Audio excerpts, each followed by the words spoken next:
Ever find yourself thinking about those really out there political ideas, the ones that just make you pause? Definitely.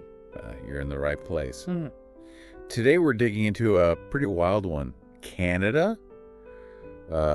Maybe becoming the 51st U.S. state? Exactly. And we're not just, pulling this out of thin air. We've got some source material. We're looking at excerpts from a YouTube video. Right. What's the video called? It's titled U.S. Politics Interference: The Real Reason Behind Canada's 51st State Push Against GOP. Learn English.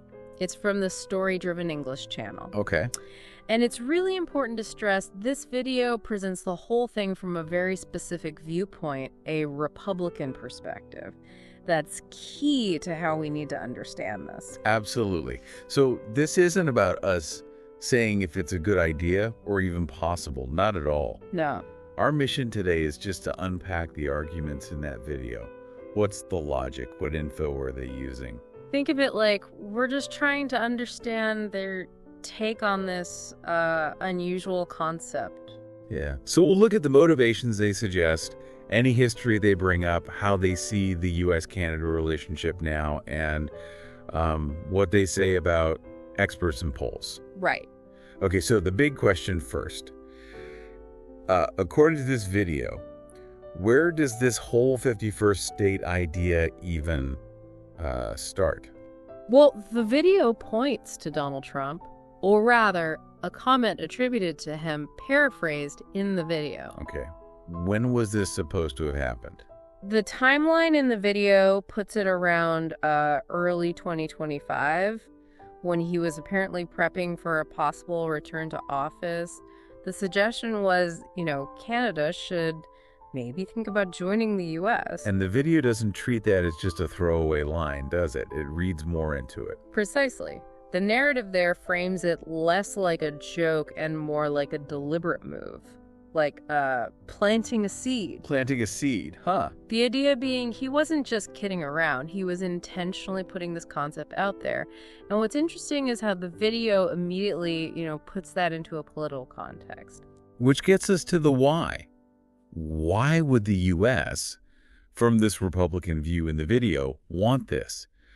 And it seems like a big part is about Canada's politics. That's definitely a core argument they make. The contention is that Canada's been getting too friendly with the Democrats in the U.S. And they give examples. They do. Two main ones. First, the relationship between Prime Minister Justin Trudeau and Barack Obama that gets mentioned. Okay. Second, they point to how they think the Canadian media covered Joe Biden, suggesting it was pretty favorable. And I think you mentioned polling data. They bring that in too. Yeah, they do, with a bit of, let's say, colorful language. Oh. It refers to 2024 poll numbers from, and this is a quote, folks in flannel sipping Tim Hortons. Ah, okay. Trying to paint a picture there. Sort of a shorthand for, average Canadians. And according to this poll data in the video, Canadians were like 3 times more likely to prefer Kamala Harris over Donald Trump. The numbers cited are 60% versus 21%. Wow, okay. Big difference. And the video really uses that stat to build its case. All right, so the logic then becomes, if Canada joined the U.S., maybe that shifts the electoral math away from the Democrats. That's exactly the speculation in the video, that this hypothetical 51st state, Canada, could bring in a chunk of electoral votes that would likely lean Republican. Huh.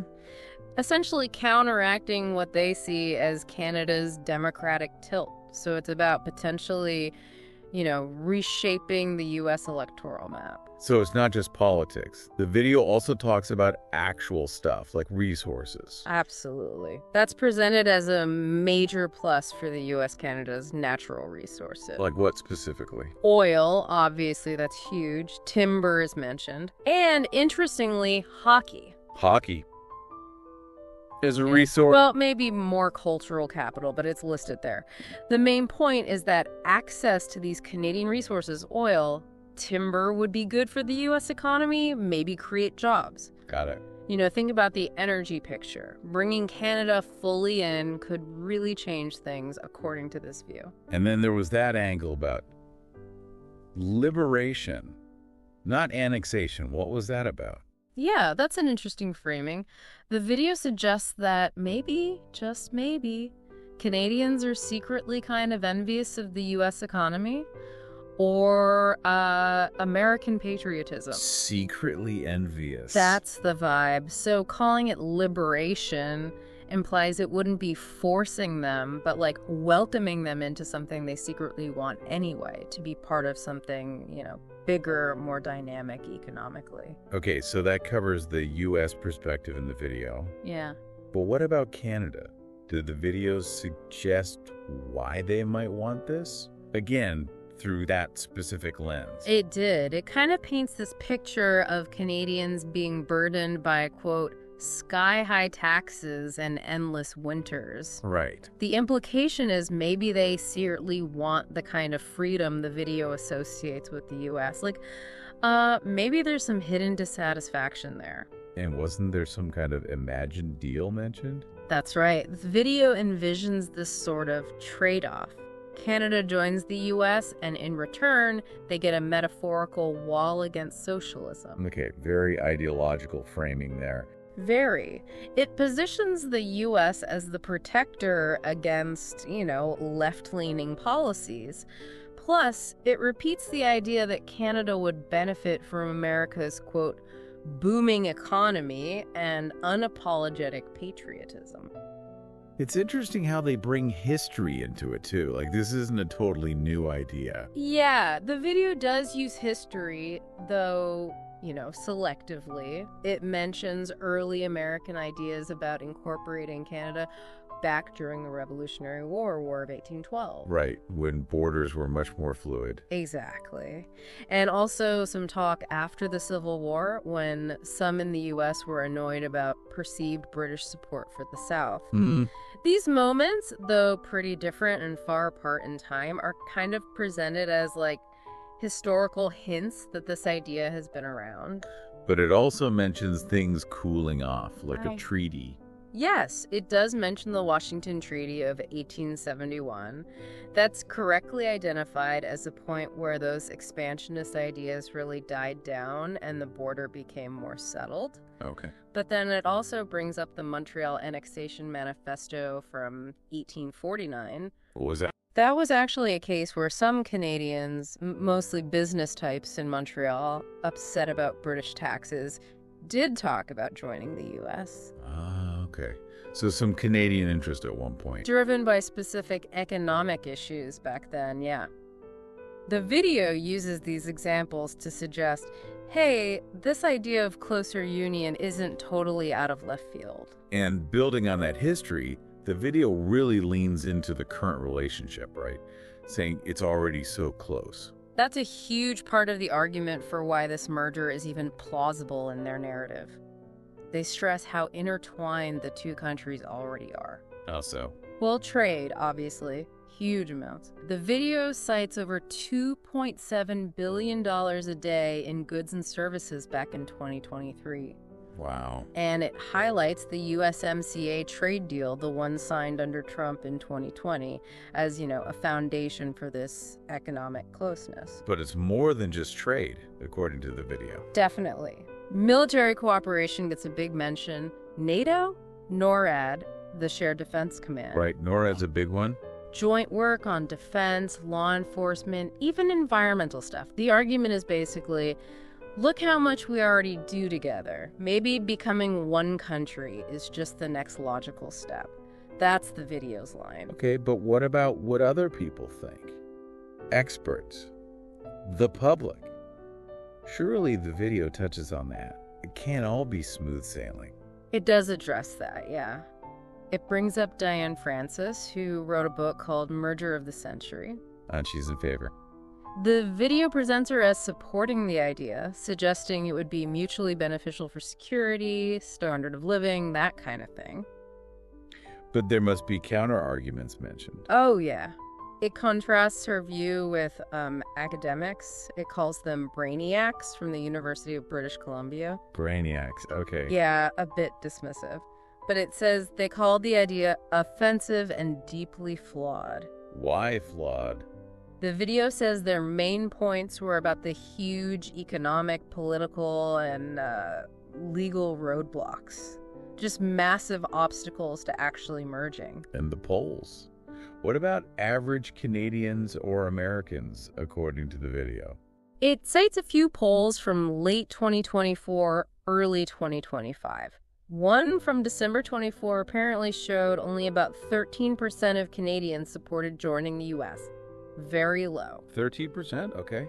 Then an Angus Reid poll in January 25 showed 90% against it. Even stronger opposition. 90% against, that's pretty clear. And a YouGov poll around the same time found 77% against, maybe 15% open to it. So consistently low support in Canada, shown in these polls cited. Any U.S. polling mentioned? Interestingly, yes. A 2025 Ledger poll mentioned in the video apparently suggested about 20% of Americans would want their own state to leave the U.S. and join Canada. Wow, okay. That's a twist. So summing up the opinions in the video, experts mostly see it as unrealistic, maybe a political stunt because of the different systems in Canadian identity. And the Canadian public, based on those polls, seems overwhelmingly against it. That sounds like a major hurdle. Convincing Canadians. Yeah. But then the video brings in the Trump factor. Yeah, this is really where the video's narrative pivots. It paints Trump as this unique figure who can just, overcome these kinds of obstacles. Public opinion, political difficulties. How so? It kind of points to his past actions like the border wall push or trade deals as examples of him achieving things people thought were impossible. So the argument is he could do it again here. Basically, yeah. Yeah. That he'd use his negotiation skills, his personality, whatever, to somehow win over Canadians and cut through all the red tape. That's the portrayal. Okay. And finally, the video did lay out some pros and cons. Right. From its perspective. It did. Mostly pros from the U.S. point of view, as presented. Such as? Creating this massive economy, GDP over $27 trillion combined, the U.S. getting easy access to all those Canadian resources, oil, minerals, water. Right. Maybe Canadians get access to the bigger U.S. market, potentially lower taxes, that's suggested. Enhanced national security for the combined entity, and of course the potential boost for Republican electoral votes. That keeps coming up. It's a recurring theme in the video's argument. And the downsides. Did it acknowledge any negative? It mentions some, yeah, though maybe not dwelling on them too much. Things like Canada losing its sovereignty, its unique culture. That seems huge. Definitely. Differences in healthcare. Canadians might worry about the U.S. system. Canada becoming, politically smaller within the U.S. Different gun laws. Yeah. Big difference there. And just the sheer difficulty of merging two complex legal and political systems, those were acknowledged as challenges.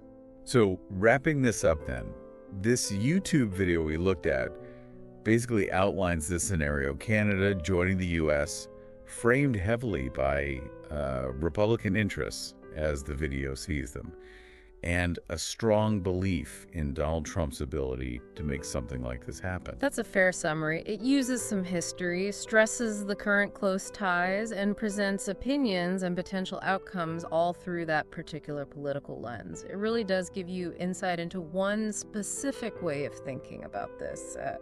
Pretty extraordinary idea. Yeah, taking this deep dive, you really get a sense of that narrative, that perspective. Yeah. Even if it is just one viewpoint, it makes you think about all the layers involved in something this big. Absolutely. The motivations, the potential consequences, the identity issues. It's complex. Which kind of leads to our final thought for you listening. You've heard the historical context mentioned, the current connections, the different opinions on identity and politics. Setting aside any specific politician or viewpoint for a moment, what factors do you think would truly determine if a massive shift like this could ever realistically happen or even be desirable? Thinking long term for both countries, what really matters. Definitely something to chew on.